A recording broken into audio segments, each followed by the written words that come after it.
Ujú. Bueno, muy buenas tardes a todos los que ya se conectaron. En esta oportunidad vamos a tratar un tema muy interesante que es el uso correcto de los antimicrobianos en cerdos. Eh, el día de hoy tenemos a dos expositores. La primera es la médico veterinario Rosa Inés Delgado, quien es parte de nuestro staff y equipo de Adicens. Actualmente ella se desempeña como gerente de calidad y desarrollo en la empresa y ella tiene experiencia de más de 11 años en el mercado, no solamente viendo la gerencia técnica de algunos productos, sino también haciendo desarrollo de productos pecuarios, ¿no?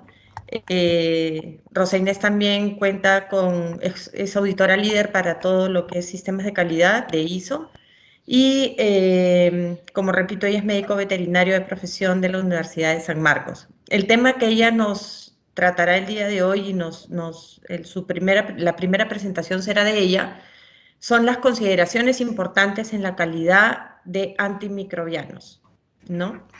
Y luego pasaremos a tener una segunda exposición que estará a cargo del médico veterinario Marcelo Didier. Muchos de nosotros ya lo conocemos también acá en Perú. Él visita Perú regularmente. Él es un médico veterinario de la Universidad de Chile. Ha participado como expositor en varios congresos que hemos tenido acá en Perú y en congresos internacionales y también participa en muchas investigaciones y es consultor también de algunas empresas a nivel en distintos países, ¿no? de Latinoamérica. La charla que él nos dará es el uso correcto de los antimicrobianos en producción de carne porcina. Entonces, sin más preámbulo, voy a dar pase a Rosa Inés para que ella pueda iniciar su presentación. Gracias. Buenas tardes con todos. Muchas gracias, Marcela, por la presentación. Lo único que me gustaría es que me digan si me escucha bien, porque es muy diferente hablar hacia un auditorio donde uno ve personas y otra verlo a través de la pantalla. ¿Se escucha bien? Se te escucha bien, Rosa Inés. Perfecto. Bueno, el tema que yo voy a tratar a todos ustedes son las consideraciones importantes en la calidad de antimicrobianos. Y para empezar, me gustaría empezar con ustedes hablando acerca de la calidad. Existen muchos conceptos de calidad que se han venido trabajando a lo largo de varios años. Y entre ellos, por ejemplo, el concepto de calidad de Deming, que es uno de los padres de la calidad, habla de la calidad como un grado perecible de uniformidad y fiabilidad a bajo costo y adecuado a las necesidades del mercado, ¿no? Y esto que va cuando hablamos adecuado a las necesidades del mercado, a que las necesidades del mercado siempre cambian. Entonces, un gran concepto de calidad que se aúna a esto es la mejora continua, porque lo que hoy queremos, mañana de repente lo vamos a querer de otra manera. Por eso la calidad es algo movible, no es algo estático. Ishikawa, quien fue el autor justamente de esta espina de pescado que hablaba de la causa y efecto y las diferentes variables que podrían incurrir para determinar las causas de algo, él habla que la calidad es diseñar, producir y servir un bien o un servicio que sea útil y obviamente lo más económico posible, pero siempre satisfactorio para el usuario. O sea, acá también es un enfoque de calidad enfocado al cliente. Juran y Grina, ya muchos años después, hablaron sobre el cumplimiento de las especificaciones de un producto en su diseño, llevando a la satisfacción total del usuario. Es decir, que el producto diseñado por tal debe uno haber cumplido en cada producto final las especificaciones con lo cual se diseñó el producto. Sin embargo, hay un concepto de calidad que particularmente a mí me agrada más, que habla sobre llegar al estándar más alto, en lugar de estar satisfecho con alguno que se encuentre por debajo de lo que se espera.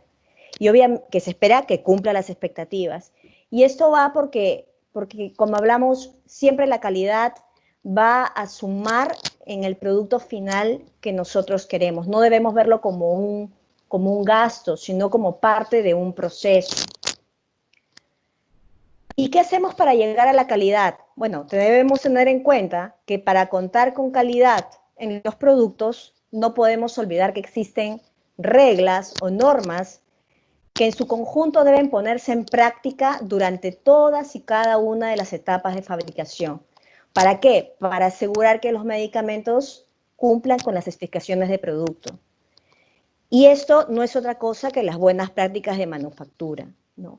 Lo que uno busca es la menor probabilidad de cambios en el producto, ¿no? Que no hayan desviaciones del producto y que siempre se ajusten a las especificaciones del producto que se generaron durante el diseño del mismo. ¿Y qué necesitamos para esto? Obviamente necesitamos de proveedores y de proveedores buenos, proveedores que nos puedan suministrar materiales de garantía, que nos puedan asegurar la pureza del producto que adquirimos, la potencia del mismo y los otros requisitos que también son importantes y que están colocados en las farmacopeas vigentes. Entre ellos, por ejemplo, humedad, solubilidad, etcétera. Hay 1000 cosas que están inmersas en un certificado. Y la evaluación del producto que adquirimos debe hacerse de acuerdo a ello.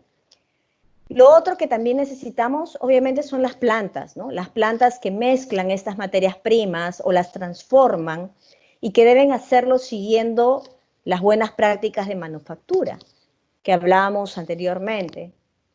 Y lo otro que también requerimos es la distribución o los clientes, porque este producto que nosotros adquirimos debe conservar sus propiedades en el mercado durante el tiempo previsto. Es decir, que cumplan con el periodo de vida útil que se estimó en su diseño y que se corroboró con las pruebas de estabilidad que se hicieron al inicio del diseño o en el proceso del diseño. Entonces, si nos vamos hacia los proveedores, bueno, ¿quiénes son los proveedores? Los proveedores son aquellas fábricas que nos van a dar los materiales, que son los principios activos, los excipientes, los materiales de acondicionamiento, que necesariamente deben ser calificados y aprobados. Y me detengo acá un poco. O sea, para nosotros determinar que un proveedor puede ser cliente de una planta productora, definitivamente hay que evaluarlo y calificarlo. No solamente evaluar el certificado de análisis y decir, bueno, sí, me parece bien, se ajusta el costo, está dentro de lo que yo espero. No. O sea, lo que nosotros tenemos que evaluar es que ese certificado de análisis y las muestras que nos remita cumple con todos los criterios que las farmacopeas vigentes determinan. ¿Y por qué digo las muestras? Porque a veces no es solamente tener una muestra o un solo proveedor. Hay que evaluar varios proveedores para determinar cuál vamos a escoger.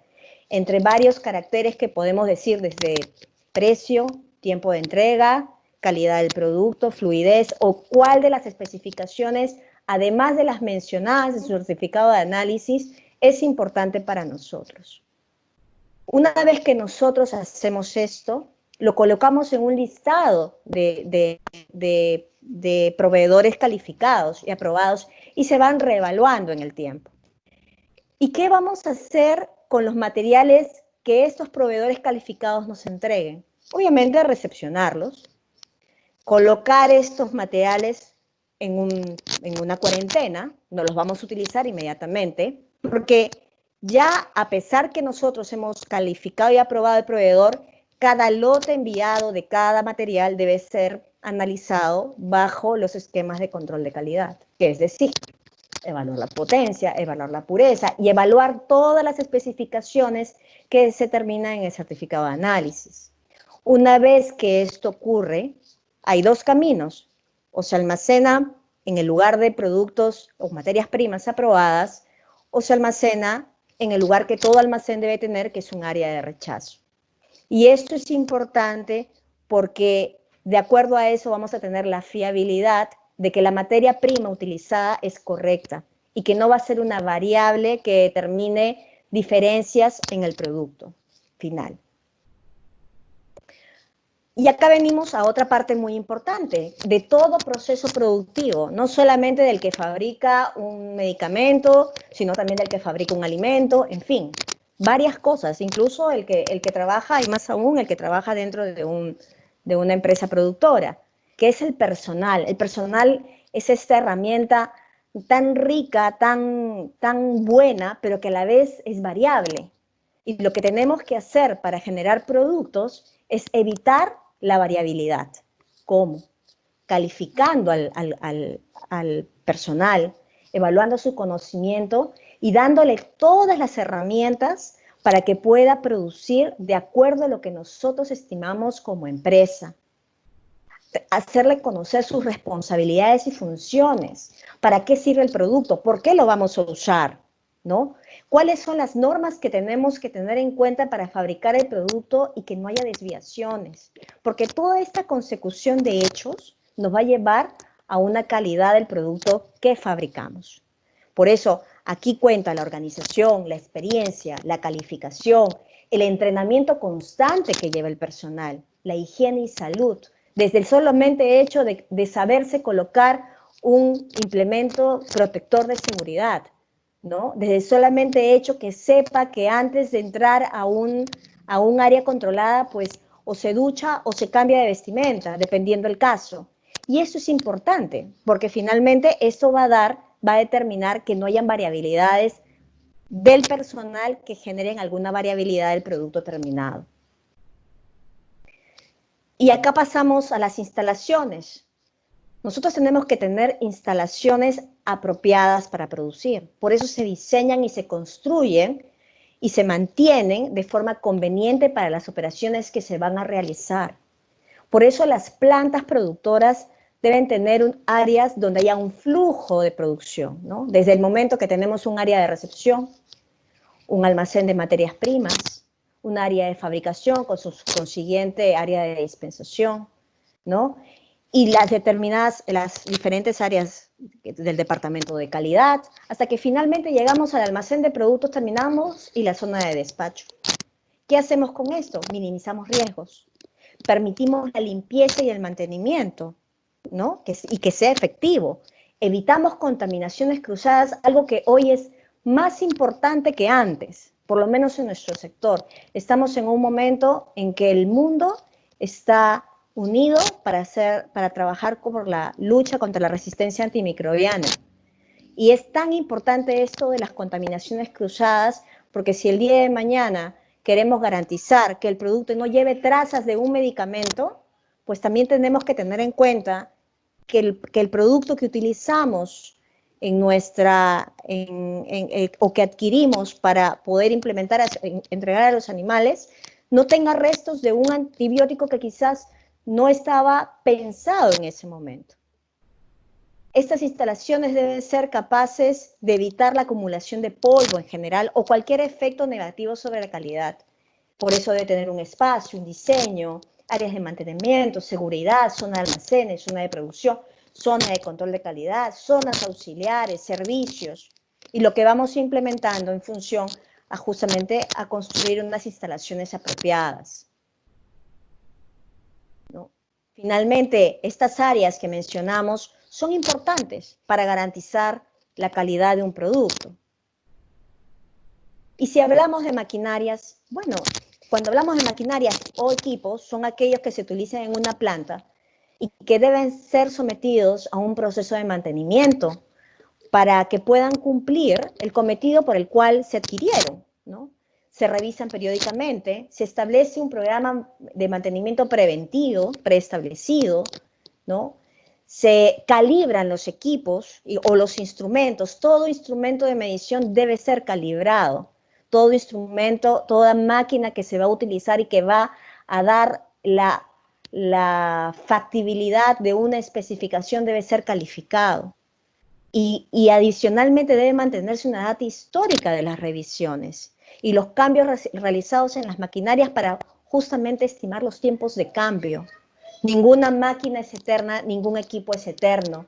Siempre esa tecnología va a ir cambiando en el tiempo, pero lo que sí debemos definir es que el equipo que hoy utilizamos funciona bien y cumple con lo que se ha planificado.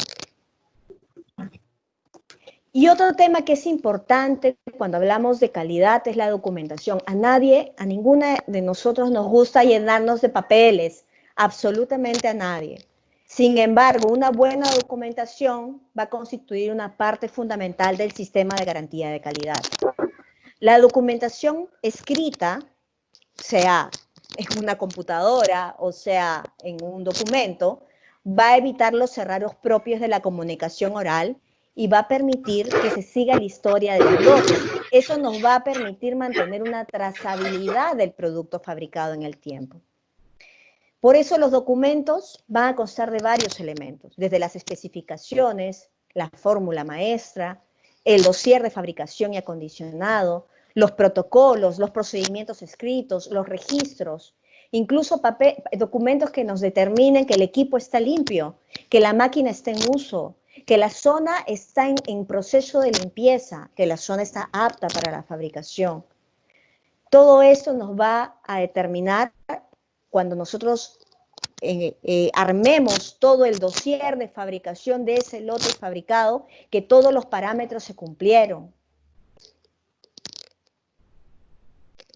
Pero ¿qué pasa cuando hablamos de calidad y no partimos desde la base, ¿no? Yo creo que hay que partir desde la base para poder hablar de calidad. Y la base viene desde el diseño.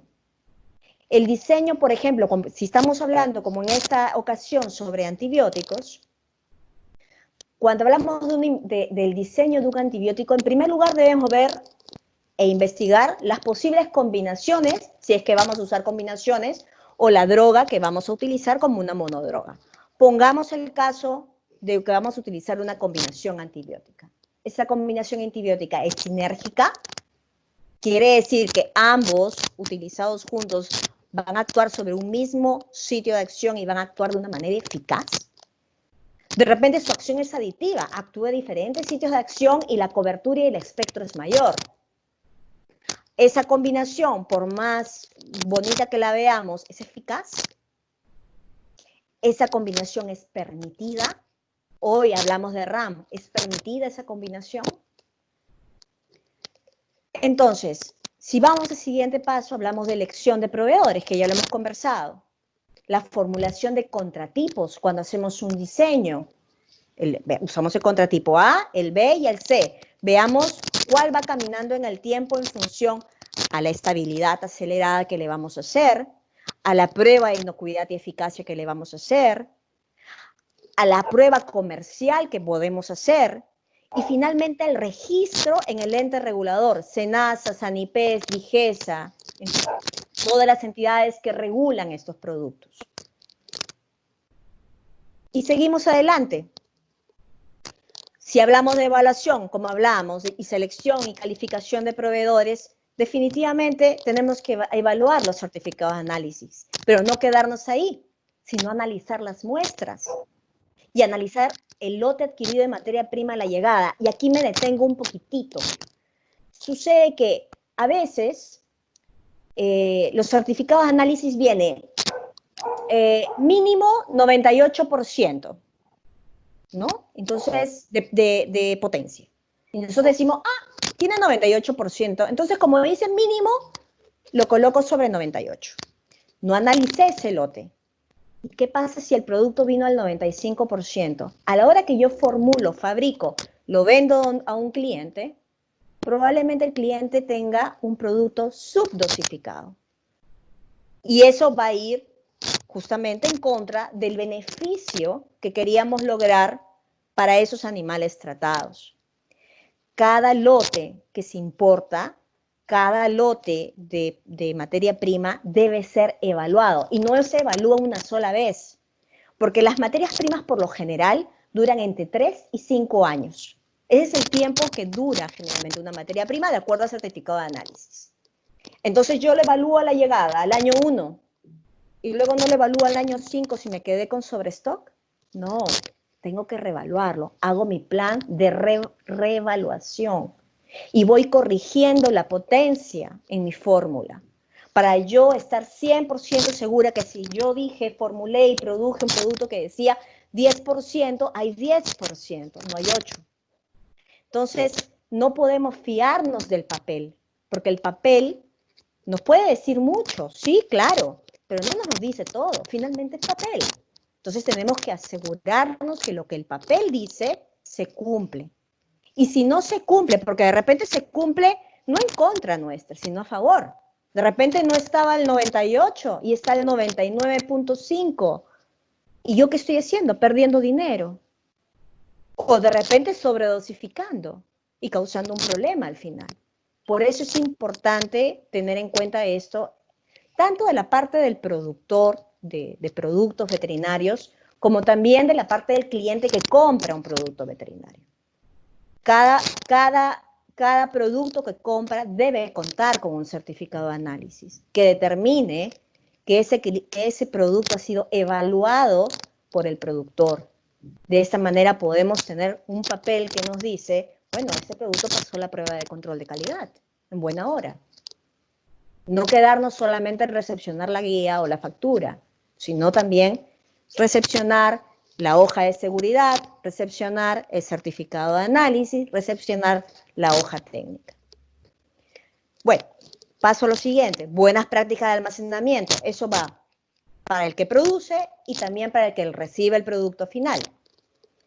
El control en el proceso de fabricación que se da por etapas, en la dispensación, en la fabricación, en el envasado, el análisis de cada lote fabricado, y eso nos va a determinar la trazabilidad, ¿no?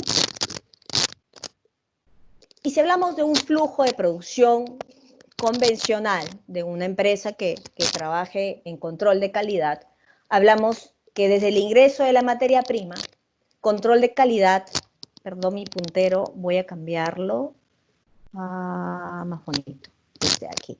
Desde el ingreso de materia prima, control de calidad interviene. Y aquí es facilito. Si cumple, sigue todo este proceso. Si no cumple, inmediatamente se va al área de rechazo del almacén para que a fin de año todos los productos rechazados puedan pasar a un proceso de destrucción notarizado, ¿no? Que va con notaría, ¿no?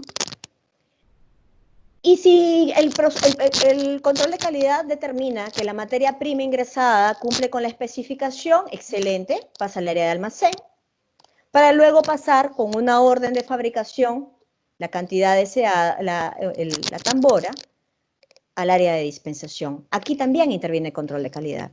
¿Por qué? Porque tiene que dar fe del peso que indica la orden de producción.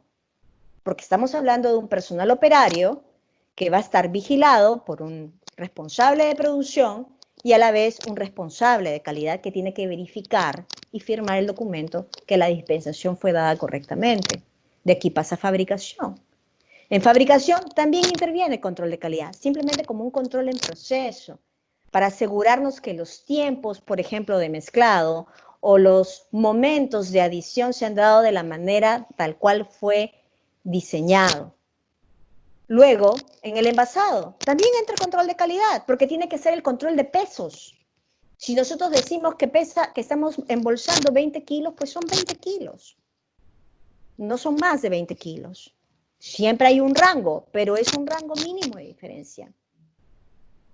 Y si pasamos del envasado, obviamente el control de calidad toma muestras en el momento del envasado. ¿Para qué? Para hacer el análisis propiamente dicho de control de calidad, donde ya utilizamos los equipos instrumentales para determinar si el producto cumple o no con las características de su diseño. Y acá es simple, si cumple se libera y entra al proceso a la comercialización. Pero ¿qué pasa si no cumple? ¿Lo boto inmediatamente? No. Hacemos lo que se llama tratamiento de producto no conforme. Este tratamiento de producto no conforme detalla básicamente varios pasos. Uno es, ¿qué es lo que ha pasado? ¿En qué está fallando? No llegó a la potencia, encontramos de repente puntos negros, algo pasó. Entonces se hace una investigación. Si el producto tiene impurezas, inmediatamente se rechaza.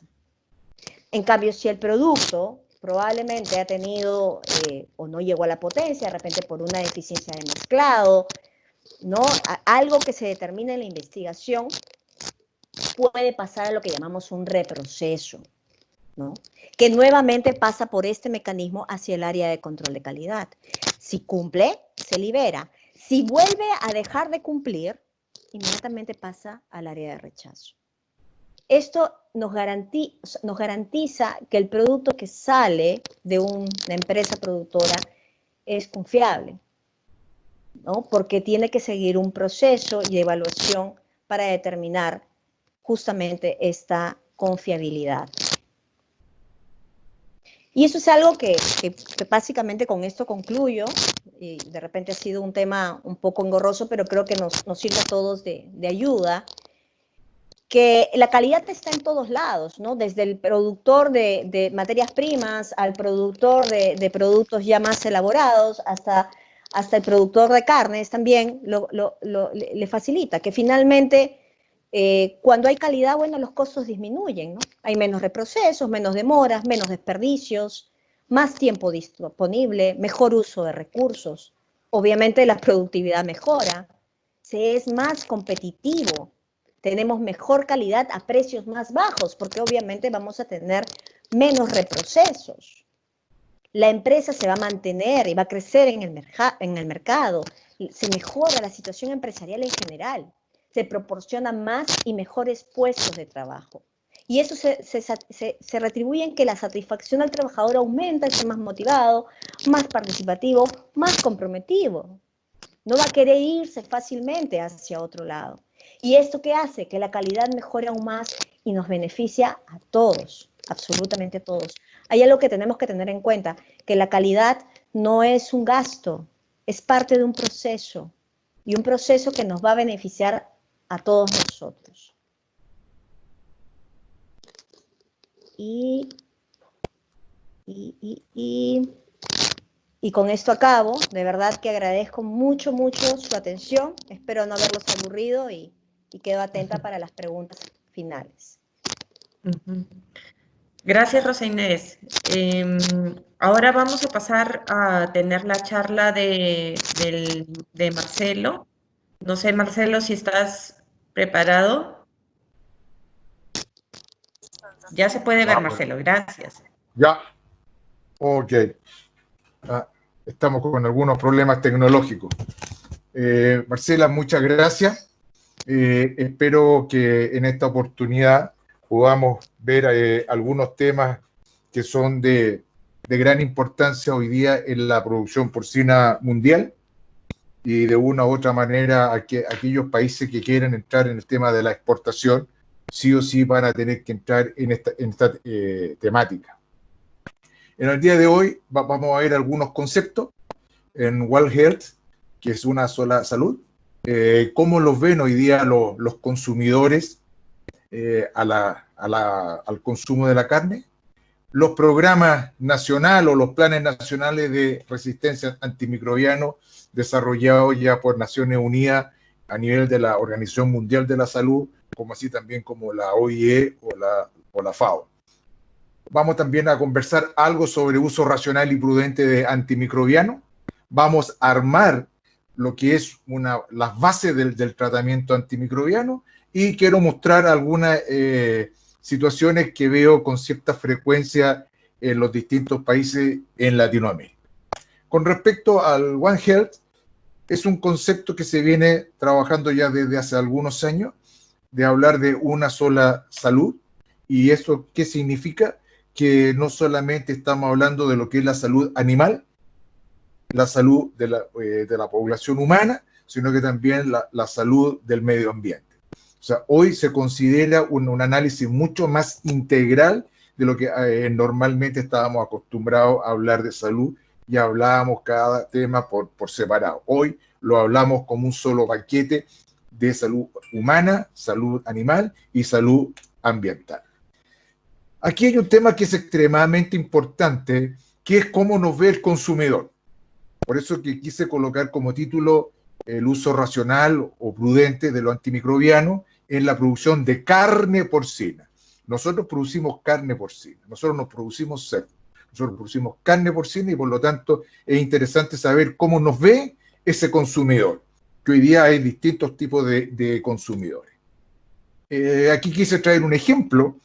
En Chile hay dos grandes compañías productoras de pollo, Superpollo y Pollo Aristía, que está el nivel de la presión del mercado, del consumidor, que han tenido que colocar en las bolsas, en los productos, ¿verdad?, en los envases, que el pollo no tiene hormona. Porque la población, el consumidor está convencido que sí tiene hormona. Todos sabemos, los que trabajamos en producción animal, que la producción de pollo no tiene hormona, pero está en la presión que se ha tenido que ver en la obligación de incorporar en sus productos, ¿verdad?, el ticket de que no hay producción de hormonas. Veamos qué es lo que pasa, ¿verdad?, a nivel de la Organización Mundial de la Salud. Quiere carne sin restos de antibióticos. O sea, la Organización Mundial de la Salud. ¿Qué es lo que pasa con las mayores cadenas del retail en Estados Unidos? Aboga por carne sin antibióticos. En el caso de Walmart. Y no solamente estoy pensando en Estados Unidos como retail. No nos olvidemos que estas cadenas también llegan a los distintos países de América. Walmart está presente en Chile. Y también está Cencosud. Y Cencosud está en Perú, Cencosud está en Argentina, Cencosud está en Colombia, siendo una compañía chilena.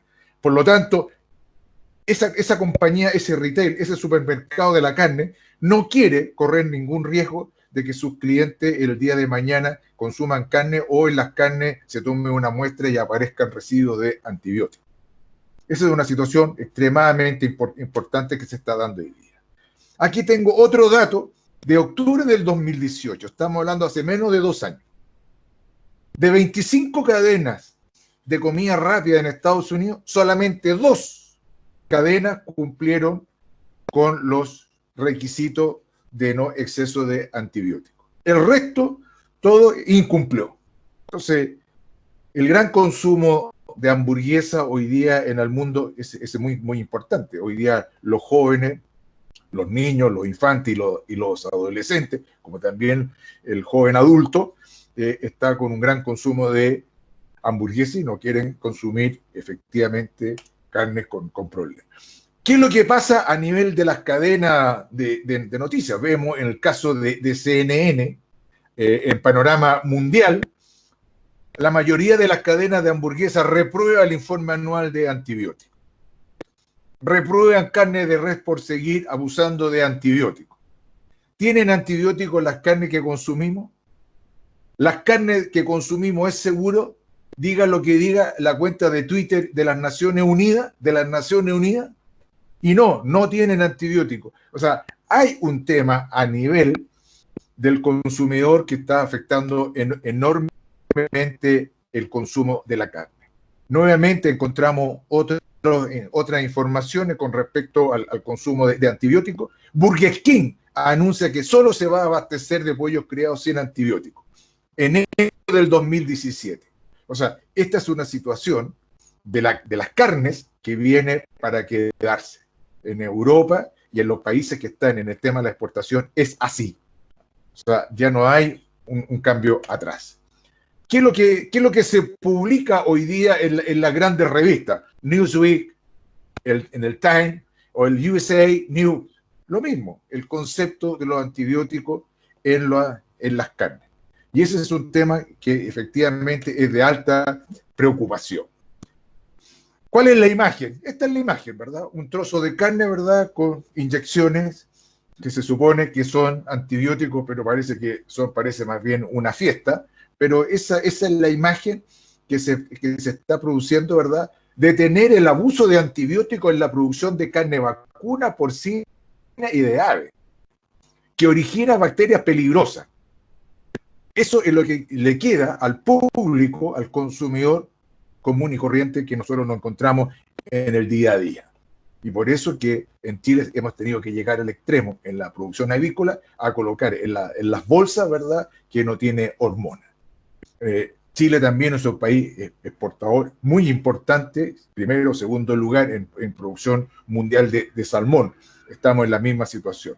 Chile exporta el 70% de la carne de cerdo tanto a los mercados asiáticos, y todo eso hoy día está con una restricción de un plan nacional de reducción de antibióticos. Por lo tanto, ¿con quién nos estamos encontrando? ¿Cuál es este abuso, verdad, o mal uso de antibióticos? En el fondo, ¿a qué nos va a llevar? A la creación, ¿verdad?, al desarrollo de esta famosa superbacteria. Superbacteria que nos debe conducir, ¿verdad?, precisamente a un programa nacional de antibióticos. ¿Y por qué es tan importante? ¿Por qué hay que insistir en estos programas? Por una situación muy simple. Porque si yo analizo en los últimos 40 años, vale decir, del año 80 en adelante, no se ha desarrollado una nueva molécula de antibiótico.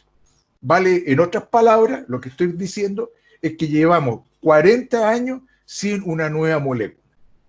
Las herramientas que tenemos son las mismas que teníamos hace 20, 30 o 40 años atrás.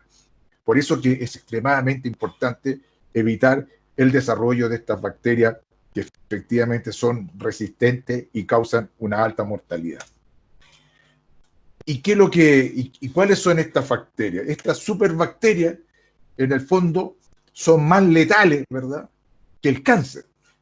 Hacia el año 2050 estamos hablando de una mortalidad de 10 millones de personas. O sea, van a morir más personas porque se van a enfermar y van a llegar a un centro asistencial por una infección y no va a haber ningún antibiótico que los pueda salvar y efectivamente van a morir. Por lo tanto, hacia el año 2050 se prevé, ¿verdad?, 10 millones de muertos por año por temas de resistencia antimicrobiana. Vale decir, estamos hablando de unos 300 millones de aquí al año 2050 y de un costo, ¿verdad?, de 80 trillones de euros que se nos van a generar. ¿Dónde se van a morir fundamentalmente? En Asia y en África. Ahí van a estar las mayores mortalidades, sobre 4 millones en cada uno de esos grandes continentes. Entonces, ¿por qué tenemos el problema? Porque don Jorge, que aparece ahí en la diapositiva, como así también los animales, consumen antibióticos. Y los humanos, don Jorge, toma antibióticos sin ninguna prescripción, se automedica. Y se automedica y cuando él se siente bien, suspende el antibiótico. Y eso va desarrollando bacterias resistentes. Y cuando él cae enfermo a un centro asistencial, genera bacterias, ¿verdad?, que son resistentes a los antibióticos y va contaminando, ¿verdad?, va propagando esas bacterias, ¿verdad?, en la población. Y lo mismo pasa con la producción animal. Hoy día observo un uso, por decirlo menos, indiscriminado de antibióticos. Y eso es extremadamente peligroso y también cada día veo más problemas de resistencia. O sea, cada día tengo menos herramientas para poder trabajar en el control de ciertas patologías. Entonces quiero insistir en un concepto, ¿verdad?, que esto es un tema a nivel global. O sea, es un plan de acción mundial, ¿verdad?, en la resistencia de antimicrobianos. ¿Y quién comenzó con esto? Precisamente fue Dinamarca. Dinamarca comenzó en el año 98, o sea, estamos hablando hace más de 20 años. Dinamarca partió trabajando, ¿verdad?, con un uso racional de antibióticos. Y quiero ser bastante claro, no estoy hablando de una eliminación de antibióticos, estoy hablando de un uso racional, de un uso prudente. De eso estoy hablando. Y siempre hubieron ciertas discusiones. Entonces, la gran pregunta que nos hacíamos era, claro, si yo no uso antibióticos voy a tener problemas de mortalidad, se me van a afectar negativamente los parámetros productivos económicos. Bueno, y aquí tenemos información de casi 20 años, en Dinamarca, precisamente, y ¿qué es lo que se observa? Se observa que las mortalidades no cambiaron y que las ganancias diarias de peso en los periodos de preceba o de recría mejoraron. O sea, y evidentemente que hubo una marcha blanca, hubo un periodo de conocer el sistema, y ustedes pueden observar que en los primeros años efectivamente hubo un incremento en las mortalidades, hubo una disminución en las ganancias diarias de peso, hasta que en un periodo aproximadamente de 8 años se estabilizó y empezó a lograr mejores resultados. Eso significa que ya hay una experiencia a nivel mundial. O sea, no vamos a ser pioneros en esto de no usar antibióticos. O sea, hay mucha escuela, hay mucha información en el cual nos permite, ¿verdad?, lograr parámetros aceptables y que son altamente competitivos. Si nosotros queremos llegar a Europa a colocar carne, ya sea de ave o de cerdo, tenemos que cumplir con los requisitos de la Unión Europea. Y eso significa que el tema de los antibióticos, los miligramos por PSU, se los van a controlar. ¿Qué es lo que pasa en Sudamérica? Aquí traigo la información de Perú, de Uruguay, de Brasil, de Argentina, de Colombia, de Paraguay, de Ecuador, de Bolivia, de Chile. Todos estos países tienen un programa nacional contra de la resistencia de antimicrobianos. O sea, un plan nacional RAM. Todos los países. O sea, no es un tema que se va a venir, no, es un tema que ya está presente. Y en el caso específico de Perú, hoy día está operando a nivel del SENASA en un departamento de inocuidad y eso es presente. De hecho, ya hay ciertos antibióticos que han sido suspendidos. El caso del Carbadox, el caso del dimetridazol y en el último tiempo, el caso de la colistina. Y estamos trabajando sin uso de colistina. En Europa hay un programa Reduce Colistina, que está desde el año 2015, y efectivamente ustedes pueden ver, incluso con la publicidad del PRAN, del programa de resistencia antimicrobiano, en el cual se indica que hay que reducir el uso de la colistina, ojo, sin sustituirla por otro antibiótico. ¿Y qué es lo que observamos? Observamos que del año 2015 al primer semestre del año 2017 hubo efectivamente una reducción de la colistina, claramente, como así también de la neomicina.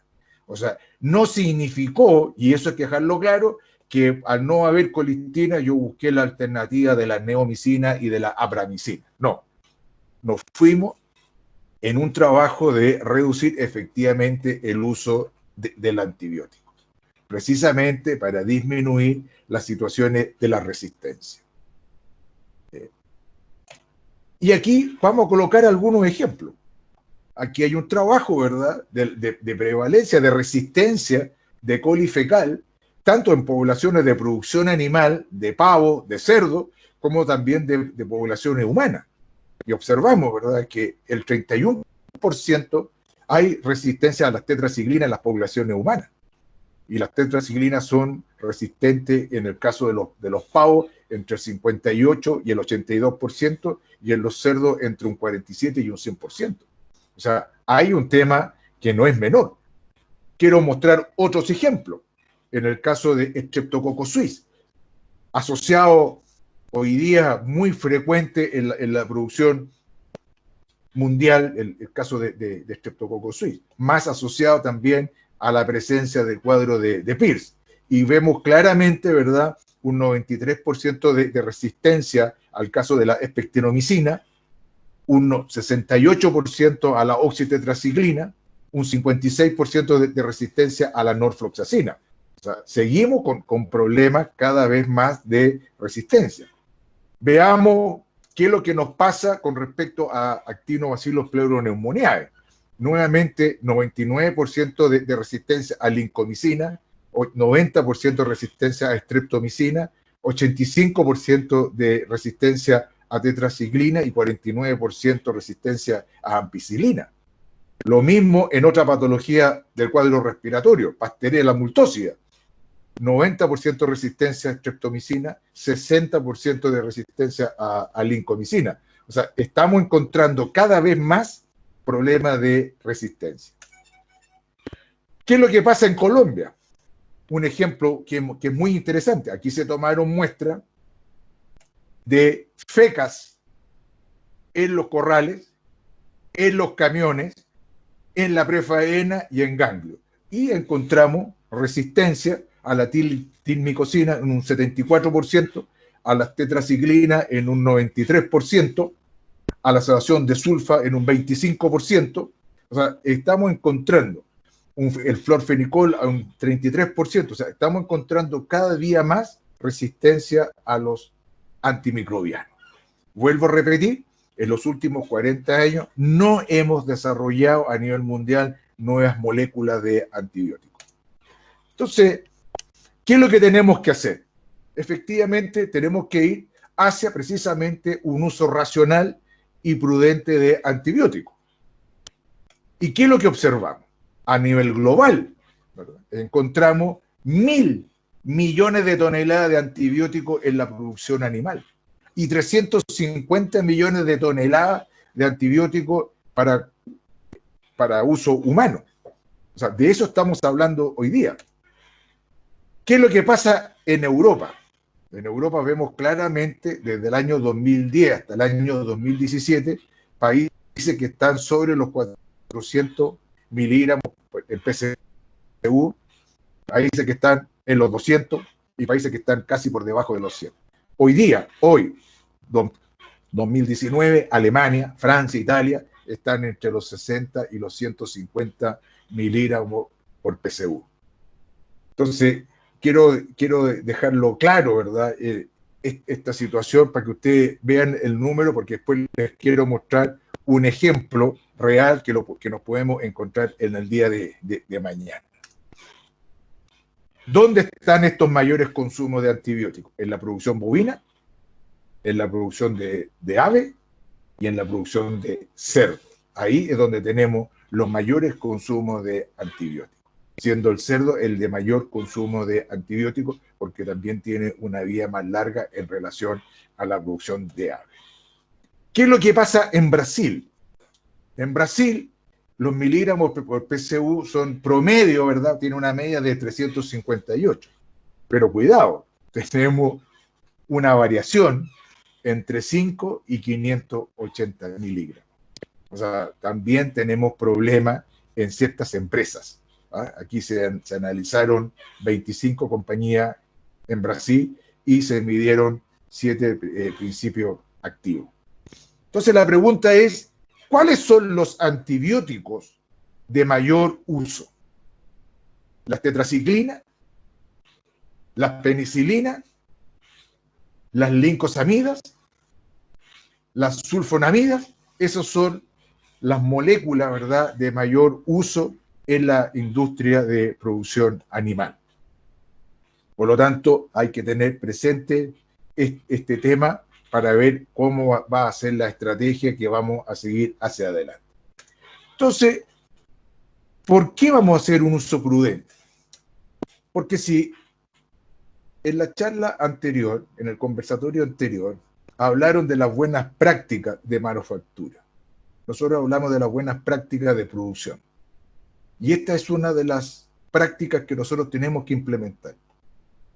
Tenemos que también a la vez maximizar la eficacia terapéutica. ¿Y eso a qué nos va a llevar? A minimizar, ¿verdad?, la presencia de bacterias resistentes. Y eso es extremadamente importante porque si no, no vamos a saber qué hacer con los problemas de resistencia. Y por ende, ¿verdad?, vamos a hacer un uso óptimo de antimicrobianos. O sea, vamos a hacer estrategias de uso para precisamente trabajar con ciertas moléculas como primera línea y dejar para una segunda o una tercera instancia algunas moléculas más específicas. Entonces, ¿qué es lo que tenemos que hacer? Lo primero, un diagnóstico, que es lo que normalmente no hacemos. O sea, normalmente, ¿qué es lo que yo veo en el campo? El ojo clínico. Pero ¿qué es lo que me interesa? No solamente hacer el diagnóstico, sino que ese diagnóstico que lo voy a analizar en la empresa, en la granja, también me sirve para un análisis epidemiológico, no solamente de la granja, sino que también de la zona o de la región. Frente a ese patógeno, conocer cuál es la sensibilidad. Y una vez que conozco, ver cuáles son los productos que están registrados. Y también se tocó en el punto anterior, y me toca verlo, que en muchas partes me toca observar que se usan productos que no tienen registro de la autoridad sanitaria. En este caso, en el caso de Perú, es el SENASA. En Chile, todos los productos que se ocupan en cerdo tienen que tener un registro para hacerlo. Todos.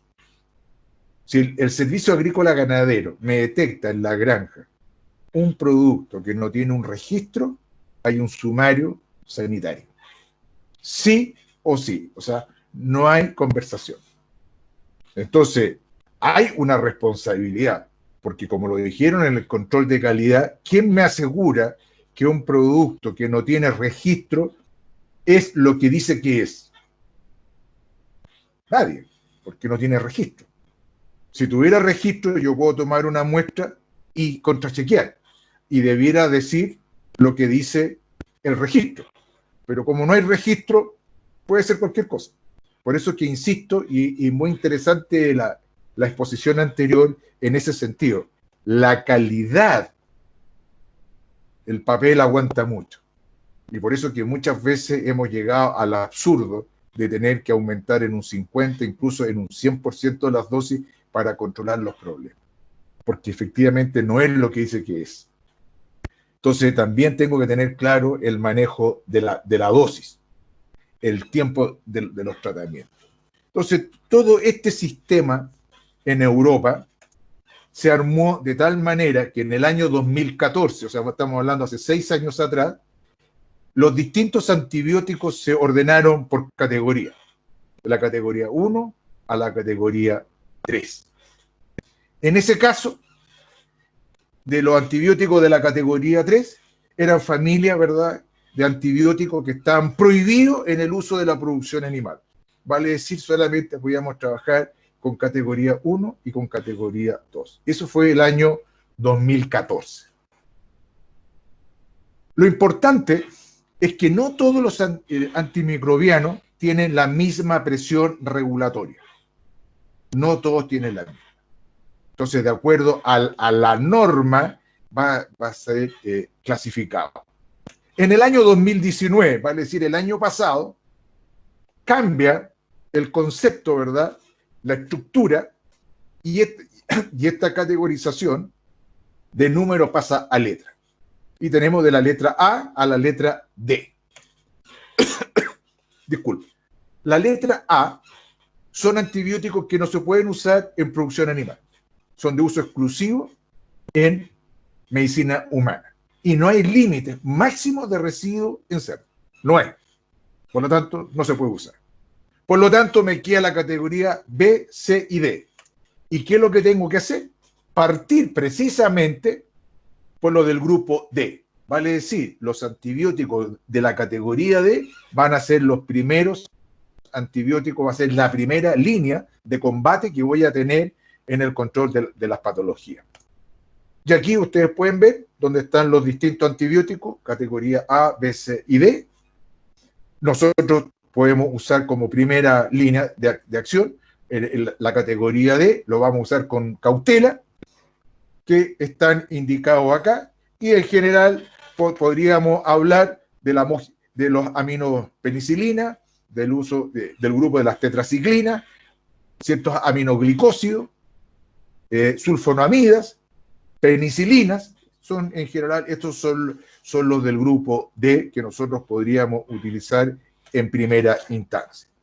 En segunda instancia, que tenemos que demostrarlo, cuidado, tenemos que demostrarlo a través de un cultivo y un antibiograma, podemos usar C y D. Pero si en el antibiograma me sale un antibiótico de la categoría D, tengo que usar el D y no el C. Y dentro del C también tengo aminoglicósidos, fundamentalmente del tipo apramicina, streptomicina, gentamicina, neomicina.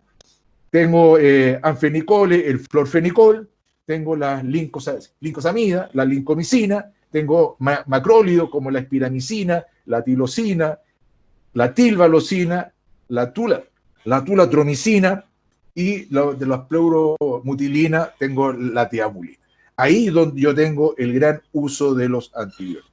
Y por último, tengo el grupo B, que solo si no tengo alternativa de usar ningún antibiótico del grupo C o D, que en ese caso, ¿verdad? Podríamos estar hablando de la cefalosporina, polimixina, que es la colistina, que ya en muchos países ya está prohibido, y la otra alternativa son las quinolonas, la danofloxacina, la enrofloxacina, la norfloxacina, que es la ciprofloxacina, que podríamos usar, la flumequina, son las que, pero estos ya están muy limitados y solo si se pueden utilizar en el caso, solo en el caso de que no tenga alternativa de grupo C y el grupo D. Esta es la imagen que uno ve en muchas partes, ¿verdad? ¿Y qué es lo que vamos a armar, verdad? Vamos a armar la estrategia del tratamiento de antimicrobiano. Normalmente, ¿qué es lo que yo encuentro en el campo? Frente a un problema sanitario, la primera pregunta que a uno le hacen es ¿qué antibióticos vamos a usar? Oiga, tengo un problema respiratorio, ¿qué antibiótico vamos a usar? Al tiro, o sea, esta es la primera pregunta. Entonces, aquí hay un análisis un poquito más complejo, porque la pregunta que uno debiera hacerse es ¿por qué tengo ese problema respiratorio? ¿O por qué tengo ese problema digestivo? ¿Por qué tengo? Y ahí hay un análisis más complejo. Tenemos que conocer qué es lo que pasa con nuestra genética, cuál es el estatus sanitario de nuestra genética, cuáles son los programas de monitoreo que estamos llevando en granja. Monitoreo de calidad de agua, monitoreo de calidad de los alimentos, monitoreo en relación al bromatológico de nuestros alimentos, la presencia de micotoxina o alimentos contaminados con salmonela, con clostridium, con coli, etc.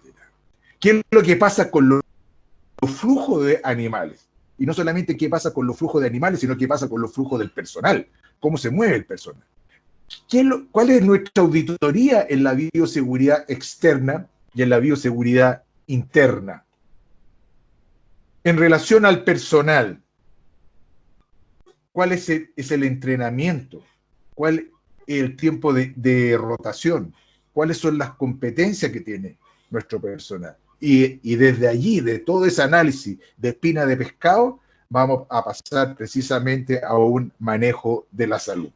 Y en ese manejo de la salud, efectivamente, lo que vamos a tener es un manejo integral de la patología. O sea, no solamente contamos con un antimicrobiano, sino que también contamos con biológicos, vacunas y autovacunas.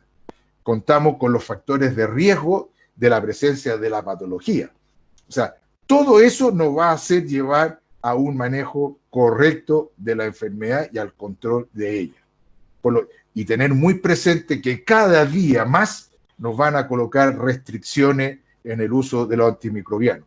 Por lo tanto, cada día más van a tener más fuerza las vacunas y las autovacunas. Eso cada día van a ir tomando cada vez más fuerza por el uso restringido de los antimicrobianos y porque precisamente los biológicos generan una inmunidad de población, hoy día llamada inmunidad de rebaño en el caso del COVID. ¿Qué es lo que en la práctica, qué es lo que uno ve? En la práctica uno ve una cosa muy simple. Frente a un caso clínico, de acuerdo al ojo, de acuerdo a la experiencia, uno hace ensayo y error. Y eso se resuelve en una resolución, positiva o negativa. O sea, tengo un cuadro respiratorio que no sé lo que es, pero es respiratorio.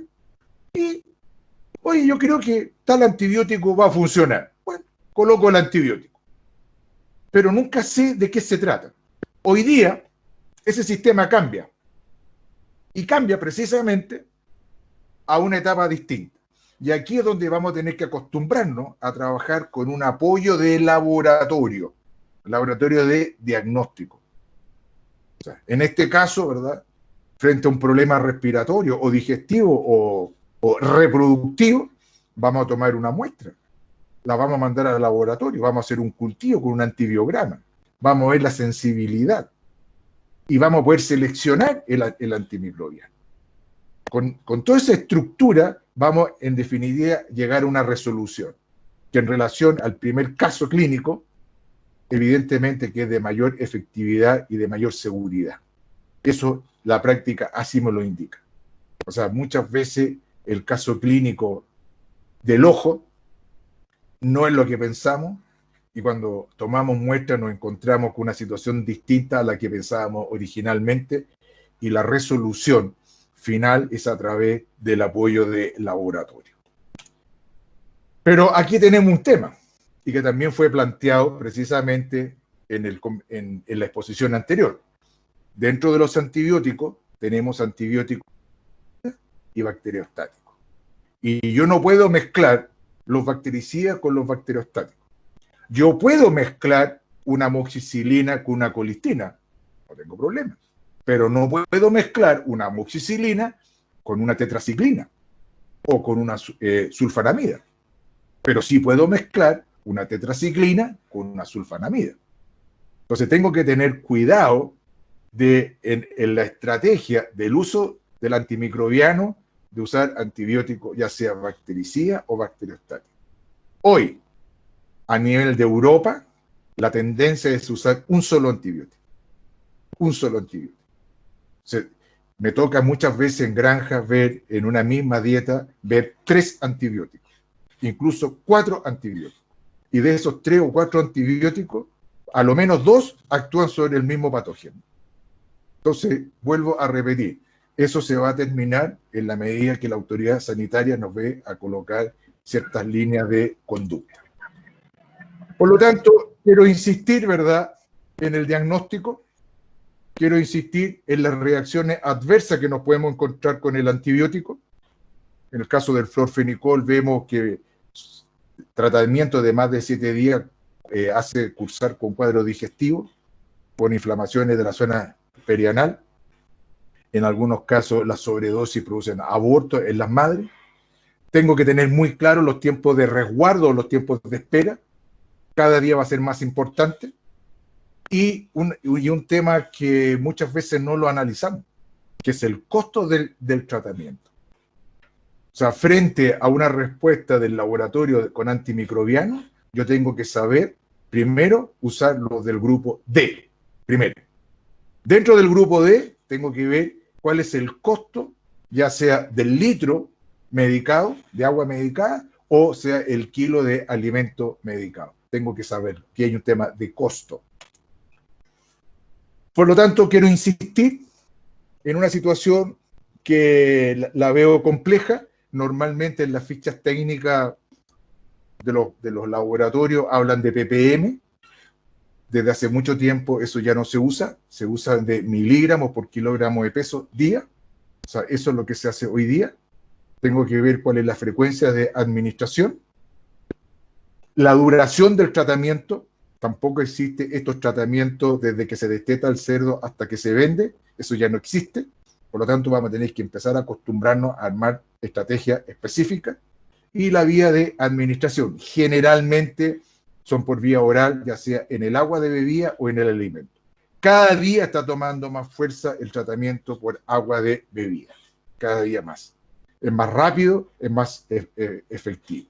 El parenteral son para casos muy específicos, pero en un lote de 1000 animales o de 500 animales yo no puedo tratar 200 animales. Es imposible. O sea, humanamente eso no va a tener ninguna lógica. Entonces, frente a un problema, tomo la muestra, voy al laboratorio, hago un cultivo con un antibiograma y hago una selección de la mejor opción del antibiótico partiendo por el grupo D, y dentro del grupo D ver la alternativa del menor costo por kilo de alimento o por litro de agua médica. Y hago no solamente un análisis de la granja, sino que hago un análisis epidemiológico de la granja y de la zona. ¿Qué es lo que está pasando con mi vecino que tiene cerdo?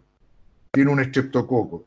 Oye, ¿y el estreptococo es igual que el que tengo yo? ¿Se comporta igual en términos de lo que es la resistencia o la sensibilidad? Ese análisis hay que hacerlo. Por eso es que hoy día no solamente hay un análisis precisamente de lo que es local, sino que en el programa nacional hay un análisis de la región, de la provincia. Depende cómo sea la división política del país.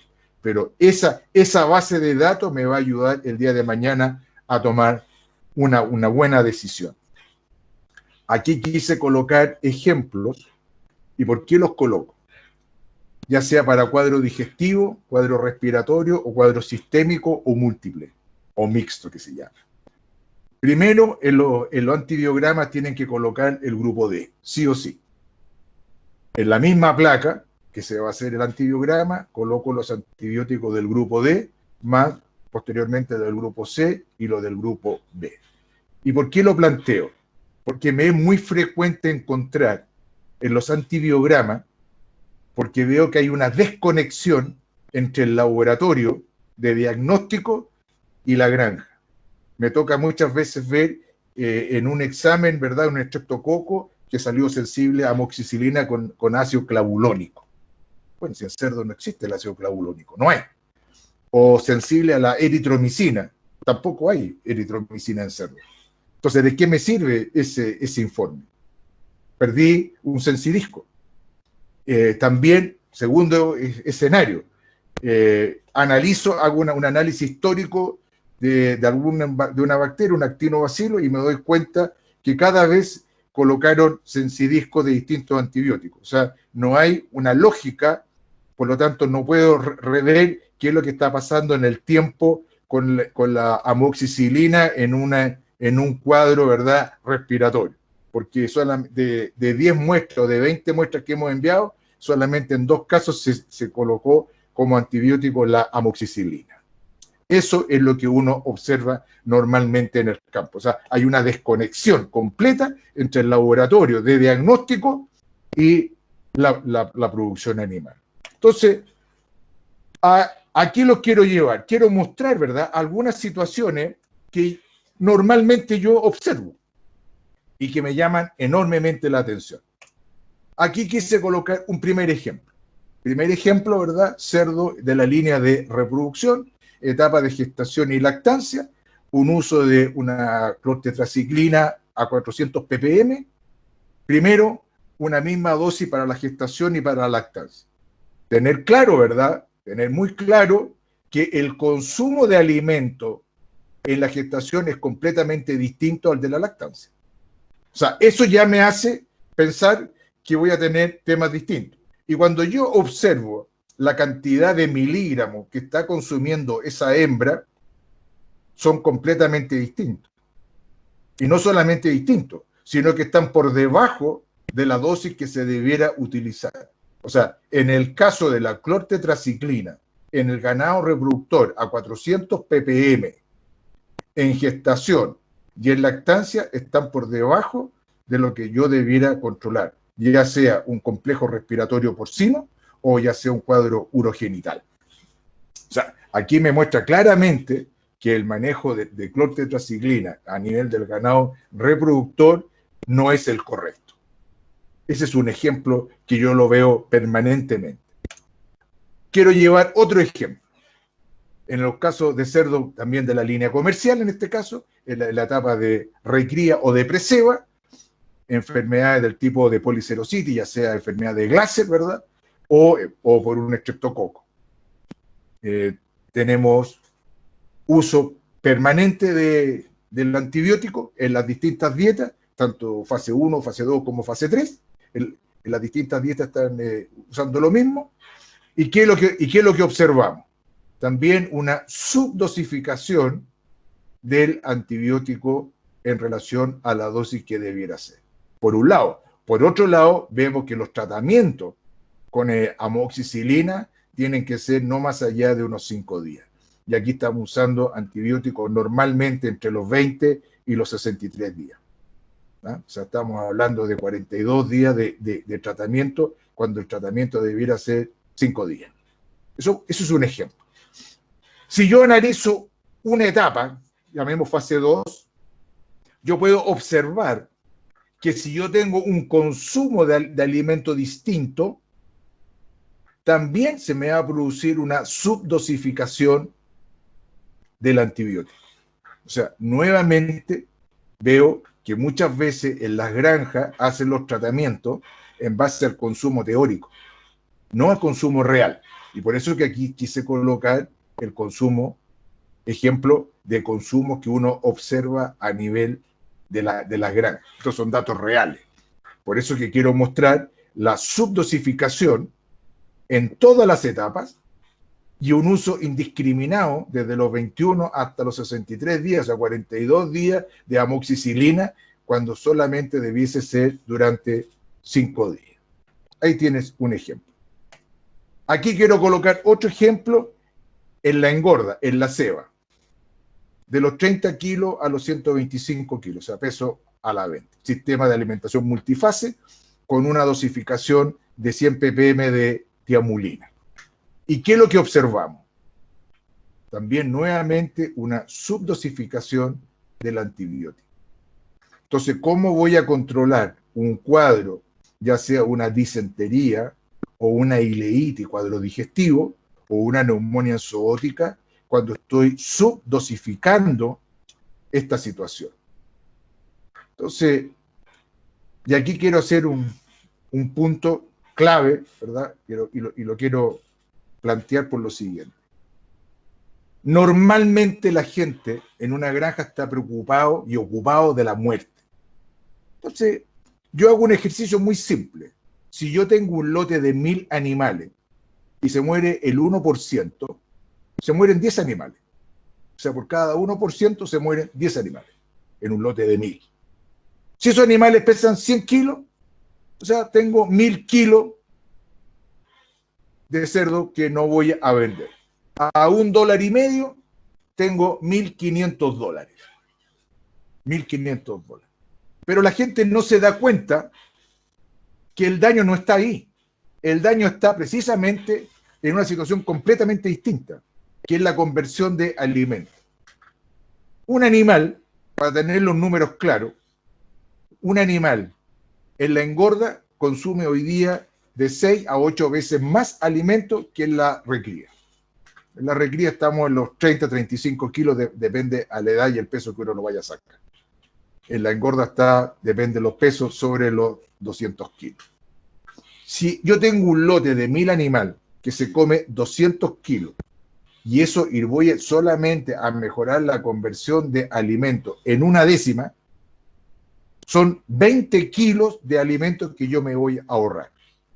20 kilos en 1000 animales son 20.000 kilos de alimento que me voy a consumir de más por cada décima de mejoramiento de la conversión. A 30 centavos el kilo son $6.000. O sea, estoy preocupado de no perder $1.500 por un lado, pero estoy dejando y no veo que por el otro lado son $6.000 que he dejado de ingresar al sistema de producción. Por lo tanto, insistir en una subdosificación con un desmejoramiento de la producción no tiene ningún sentido. O sea, la gente se preocupa y le llama la atención los que se mueren, pero no se fijan en la pérdida económica que tiene en una conversión de alimentos, que es por lo menos 3 a 4 veces más de lo que puede significar una mortalidad. Y aquí, para ir terminando, quise colocar también un ejemplo que es extremadamente interesante por lo siguiente. Aquí coloqué un ejemplo de un animal de 50 kilos con un tratamiento de 7 días y con una dosificación entre 2,5 a 10 miligramos.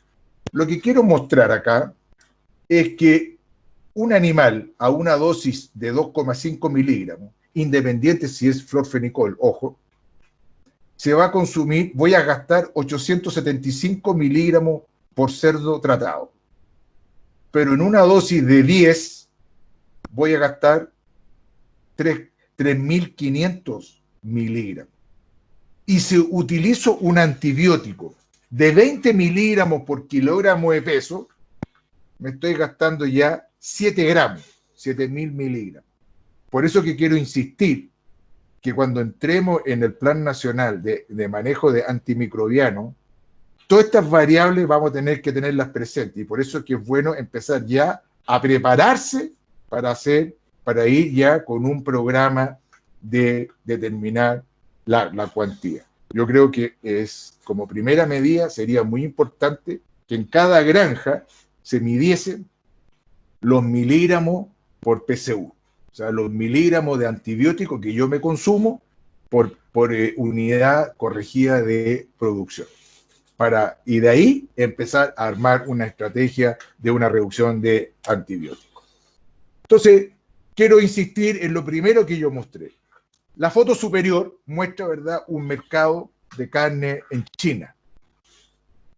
Y no solamente en China, esto me toca verlo en muchos países en Latinoamérica, tanto de Sudamérica como Centroamérica. Me toca verlo mucho.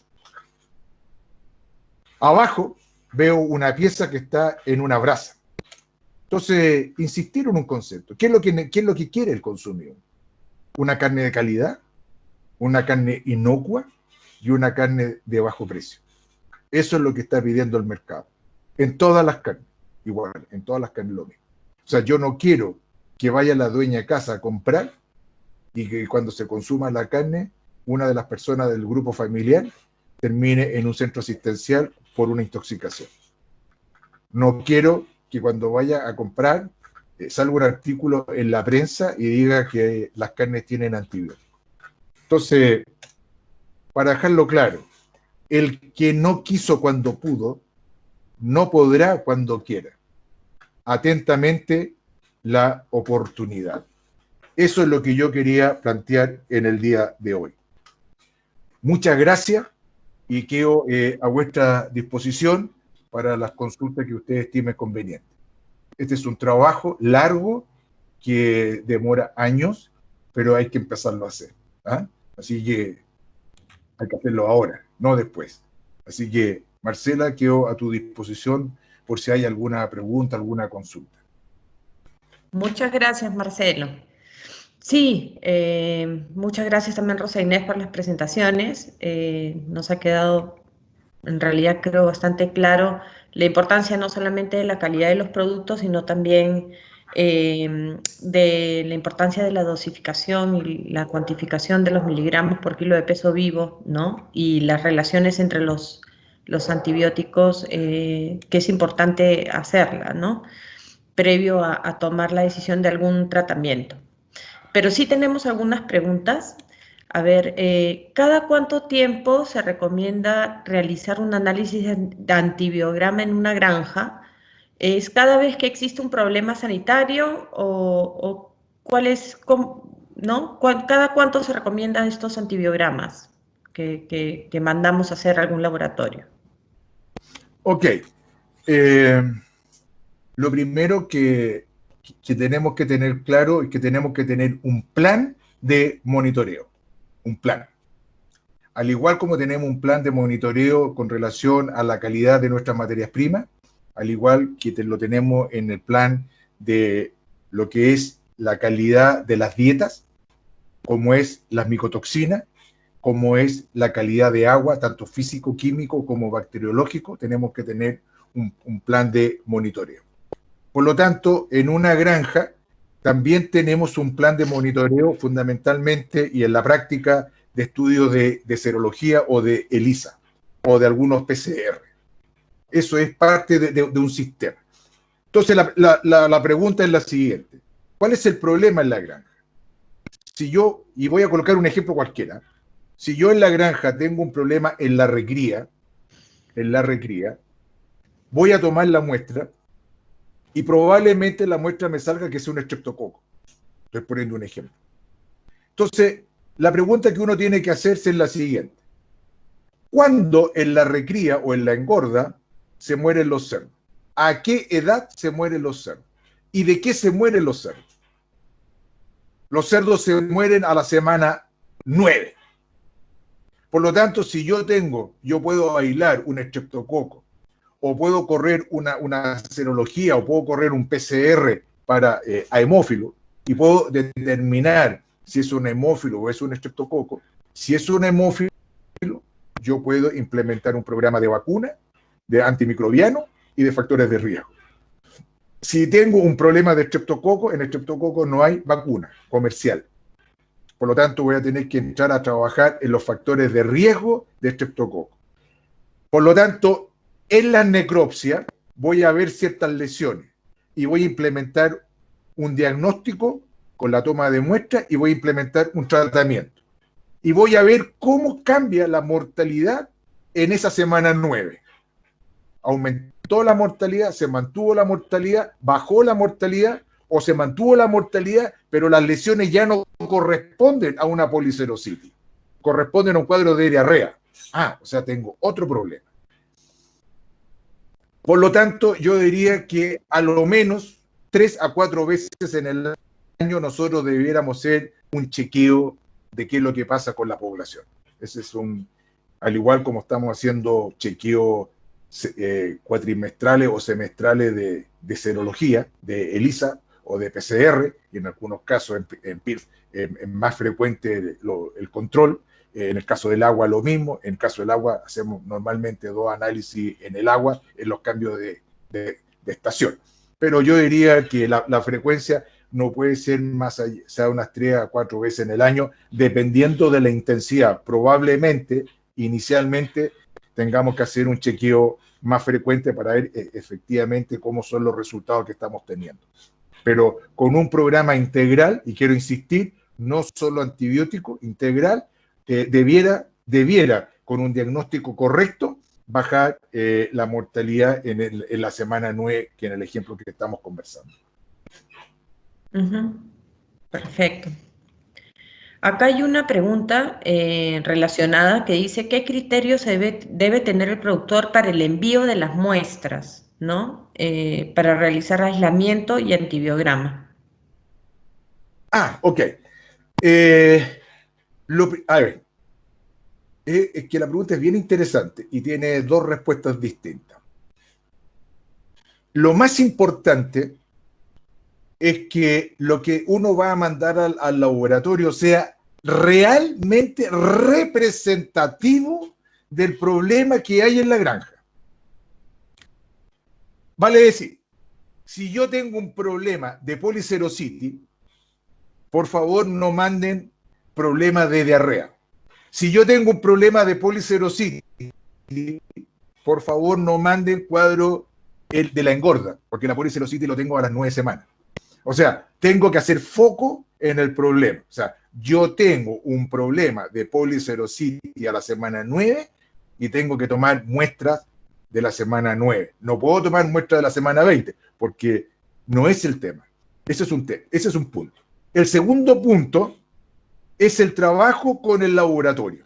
Aquí tiene que haber un trabajo en conjunto. Y muchas veces yo converso con la gente del laboratorio y les pido a ellos específicamente qué muestra tengo que mandar. Y ahí es lo que yo envío. O depende de la patología, es la muestra que yo voy a enviar. También un punto importante es que la toma de muestra y la llegada al laboratorio tiene que ser lo más pronto posible. Hay ciertos tipos de bacterias que son muy complejos y que duran muy poco tiempo y no se pueden aislar. Por eso que, ojo, no solamente tengo la herramienta del cultivo con el antibiograma, sino que también tengo serologías con ELISA y tengo PCR que también puedo trabajar. Pero en el caso específico de los cultivos, tiene que ser realmente representativo del problema. Eso es clave. Y la toma de muestra va a depender del cuadro que estoy viendo. Y eso muchas veces yo lo converso con el microbiólogo del laboratorio. Y a él le pido específicamente que me indique qué muestra a él le gusta trabajar. O sea, un contacto directo con la persona del laboratorio. Es lo que... Siempre. Marcela, es que, a ver, es que es así. O sea, el microbiólogo hace un cultivo, pero es bueno que él tenga antecedentes de qué es lo que está pasando, o sea, colocarlo, o sea, un poco el ejemplo que yo les coloqué, o sea, a mí no me sirve mandar una muestra al laboratorio y que me diga que la bacteria que está ahí presente es sensible a la amoxicilina con ácido clavulónico. Tampoco me sirve que me diga que es sensible a la eritromicina, porque eso me está diciendo que no hubo ningún contacto. O sea, la gente tomó la muestra y la mandó al laboratorio y se desentendió. Por eso que yo les mostré una diapositiva en el cual cuáles son los antibióticos que nosotros sí o sí debiéramos considerar para el envío a laboratorios, sí o sí. Ok, perfecto. Hay una pregunta interesante que es sobre qué consideraciones debería tener, no sé si esto también abarca, creo, el tema de calidad, qué consideraciones debe tener una persona cuando va a comprar un antibiótico, ¿no? Ya sea una persona de granja o una persona técnica. Su veterinario le dice, esta es la molécula que debes usar, ¿no? De acuerdo a un diagnóstico y a una prueba de laboratorio. ¿Qué más debe pedir? ¿Qué debe solicitar un productor o un técnico? A ver, yo te diría, definido la o las moléculas, ojo, definido la o las moléculas, yo haría un análisis de costo. O sea, cuánto me cuesta el litro o el kilo de alimento medicado, ¿verdad? Eso tendría que tenerlo claro. Segundo, que es fundamental, ¿verdad?, que el producto que yo voy a utilizar esté registrado en la autoridad sanitaria. O sea, tenga un registro. En el caso de Chile se llama registro SAC, probablemente en Perú se llame registro SENASA. Ujú. Eso es clave, porque eso ya me está diciendo que hay un control sobre eso. Y después es un tema de confianza. ¿Ah? Es como cuando yo a esa misma persona que me hizo la pregunta, yo le digo, ¿en qué servicentro voy a cargar combustible? ¿Verdad? Es un tema de confianza. ¿Ah? O sea, si yo trabajo con una empresa en el cual me da un soporte técnico, tiene productos que están validados, tiene un certificado de análisis, tiene un registro. Y yo también como compañía, y es muy interesante la primera exposición, Sale, porque Liz. Rosy planteó una cosa No, que es sin muy voz. cierta. Ella audita y certifica y valida la empresa proveedora. Entonces, el productor de cerdo también debería validar al proveedor. Debería validarlo. O sea, efectivamente tiene implementado las buenas prácticas de manufactura, tiene líneas de producción que son separadas. A mí me ha tocado casos increíbles, o sea, me ha tocado ver casos de contaminación con antibióticos en que no tenemos esos antibióticos en el uso en el país, ya han salido contaminados. Y me ha tocado también ver carnes contaminadas con antibióticos, con antibióticos que por la línea se cruzaron y efectivamente hubo una contaminación cruzada. Por eso que lo que planteó Rosa Inés en el primer conversatorio es fundamental, que son las buenas prácticas de manufactura. Eso es clave. Ok, Marcelo. Gracias por los comentarios. Tenemos aquí también una pregunta más. ¿Qué criterios debe tener? No, perdón, es sobre el uso de colistina. Si es que hace poco prohibieron el uso de colistina y están preguntando sobre qué opinión tiene sobre el uso de alquinol como alternativa, ¿no? Durante el periodo de recría. Es algo bien específico, ¿no? Pero bueno. No, no, está bien. Es que yo vuelvo al concepto. Yo vuelvo al concepto. O sea, aquí no se trata de sustituir. Ahí está el tema. Porque alguien me podría decir, en vez de usar el alquinol, ¿por qué no uso abramicina o neomicina? No, aquí se trata, la pregunta es, señor, ¿por qué usted tiene que usar un antibiótico en el post destete? Porque tengo diarrea. Ok. ¿Por qué tiene diarrea, señor? O sea, empecemos a analizar las cosas desde una mirada, lo que yo le decía, sistema de análisis espinalizado. O sea, esto no termina en el antibiótico. O sea, Ujú. señor, usted tiene los cerdos. ¿Es un agua que está potabilizada? Señor, usted que está usando el alimento, ¿usted tiene control sobre la molienda? O sea, ¿está trabajando con 600 micrones o con 800 micrones o con 400 micrones? ¿Usted que está usando un maíz, usted hizo una limpieza del maíz, señor?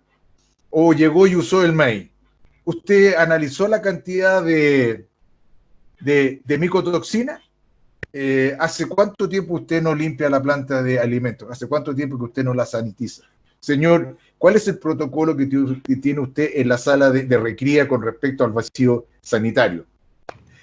¿Qué desinfectante está usando usted en el lavado y el detergente que usa en el proceso del lavado y limpieza? Ese desinfectante que está usando usted, señor, está validado y certificado para el control de PIRS, de PED y de peste porcina africana. Por eso que es un análisis de espina de pescado. Hoy día, si me dice, oiga, yo tengo que usarlo, perfecto, no tengo ningún problema, lo puede usar. ¿Está ese producto indicado para cerdo? Primera pregunta que uno tiene que hacer. Primera pregunta. En Chile está prohibido usar un producto que no esté indicado para cerdo. Y nos pasó precisamente con el Vicox, que en una presentación venía para usar en ave y nosotros lo usábamos en cerdo. Bayer tuvo que cambiar la presentación del Trazuril del 2,5 al 5% para usarlo en cerdo. O sea, en un minuto nos dijeron no se puede usar más, porque no está indicado ese producto para cerdo, siendo la misma molécula, ojo, pero está indicado para ave y no para cerdo. Por lo tanto, si el producto está indicado para cerdo, hoy día yo lo usaría, pero iría más allá que eso, porque va a llegar el minuto que le van a decir, señor, ya no lo puedo usar más. Entonces, por eso que es lo que puse. El que no quiso cuando pudo, no podrá cuando quiera. O sea, va a llegar tarde. Perfecto. Gracias, Marcelo. Bueno, no sé, hay una pregunta también que es también técnica, pero es sobre cómo calcular la unidad productiva corregida, que creo que estaba en alguno de tus slides, pero... No, sí, perfecto. Lo que tiene que hacer la persona en la práctica, ¿verdad? Es todo el consumo de antibióticos que él tiene en la granja, lo tiene que llevar a ¿cómo se llama?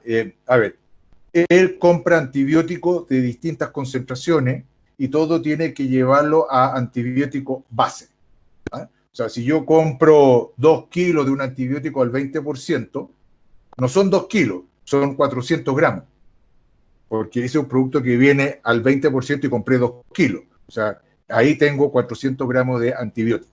Y eso, en el fondo, tengo que sumar todo lo que yo consumí en el mes. Todo lo que yo gasté en antibióticos, llevarlo a cantidad de gramos o miligramos, como ustedes quieran. Y eso lo tengo que dividir por los kilos de producción, que a nivel mundial, para no tener problemas, está considerado que los kilos promedio son 65 kilos. O sea, tengo que las hembras de la granja las multiplico por 240, que son los kilos, más la cantidad de cerdos que yo vendo por hembra al año, por 65. Ese es el esquema para calcular los miligramos divididos en los PCU.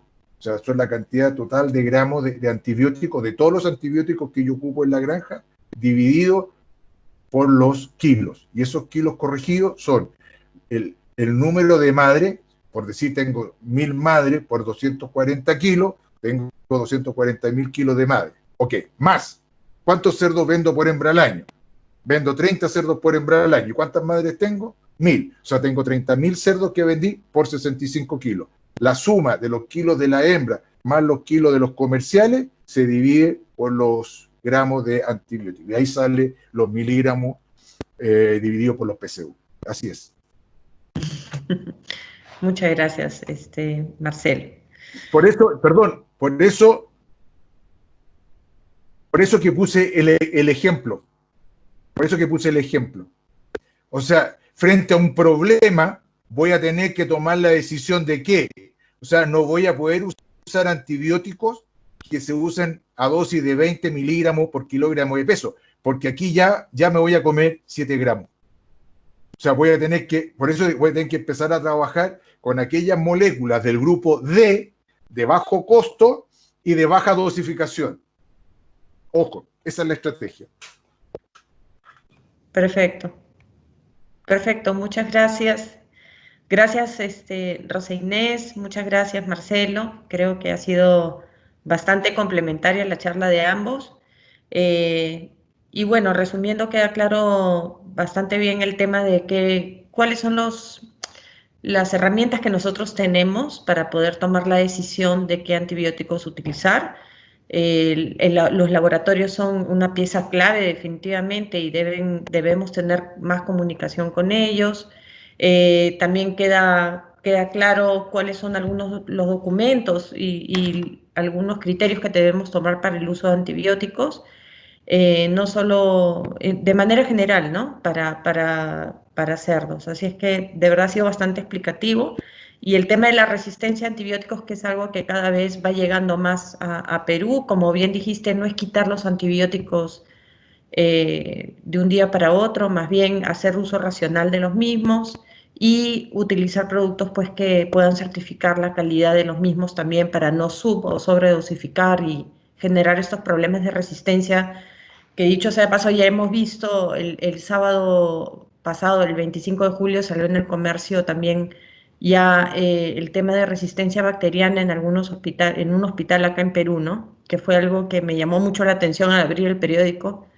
Y básicamente se están utilizando algunos productos nuevamente, algunos antibióticos en humanos, como la colistina, que ya no se utilizaban, ¿no? Y es por eso también que no se están utilizando, se están comenzando a prohibir algunos antibióticos o moléculas en animales. Pero bueno, gracias a todos por su participación, gracias por las preguntas y cualquier consulta, ahí están nuestros contactos, nuestros correos. Gracias a los expositores y a los asistentes. Muchas gracias, Marcela, y yo quedo a vuestra disposición para lo que estimen conveniente, y si hay alguna pregunta, no tengo ningún inconveniente en responderla, así que quedo Claro que a su sí, cualquier disposición. pregunta adicional nos la pueden hacer llegar a nosotros o directamente a ti, pero lo podemos canalizar. Muchas gracias. Gracias a ustedes y que tengan buenas noches. Y cuídense mucho, ¿eh? Cuídense mucho, Sí, porque cuídense todos también. este virus no perdona. No, Así, sí, así es. Bueno, gracias a todos. Gracias. Muy buenas noches. gracias.